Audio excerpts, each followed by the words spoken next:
Hi, my name is Rob Sisweta, and I want to show you what I built using SendGrid. So here's the problem. I actually have a lot of Twitter followers, and I kind of use Twitter almost as my own RSS feed.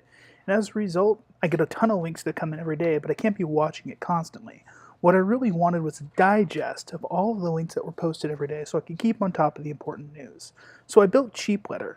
Now, Cheepletter is in its very earliest stages. I literally built this over a weekend. And right now, all it does is allow me to sign up using Devise. Then I use the OmniAuth to connect my account to Twitter. And then about, a few times a day, it goes through, checks my feed, extracts the links, and then it creates a very nice looking newsletter. Now, the way that this works is it takes advantage of SendGrid and the web API. Let me show you how I do that. I built a very, very simple class here that just uses HTTP party to do a simple post. And as you can see, I just post the information that it extracts from Twitter as the content in the HTML. You can see that I've got my stuff set here for my username and password. Here's the most important part. See that content.toStir? This content is actually HTML content. If you don't do the toStir in Ruby on Rails, it's gonna choke on you. So I strongly recommend that. But you can see, very simple. I just pass this, and I do it through a RESTful call. And I did a RESTful call primarily because I was having a hard time trying to get the active mailer to work. So, so I cheated. And I did it this way. And I think it worked out pretty well. So let me show you exactly what it does. So I've already gone through and run the update for Twitter.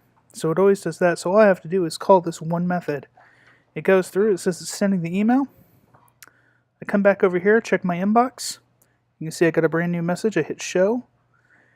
It's sending it. I've been testing it, as you can see. And there's the digest. And this was all sent using SendGrid and the web API. Super straightforward, super simple. Now, this is not all I want to do. I actually intend on opening this eventually so that other people can use it. It's just not ready for prime time yet, as you can see. One of the things I'm going to do in order to make that happen is self-manage. So they have this fantastic API that allows me to get all the bounces, unsubscribes, etc. And then I can go in and I can mark those users as such, and I'll get an alert that will tell me that that's happened, and I can follow up with those users to see what I can do.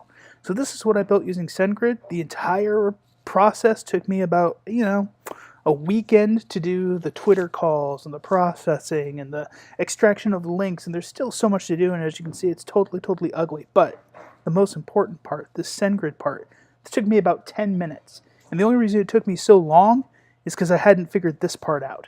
Had I figured that part out, maybe it would have taken me like 5 minutes. Super simple. Thanks a lot. My name again is Rob Sisweta. This is Cheepletter, and look for it coming to a website near you.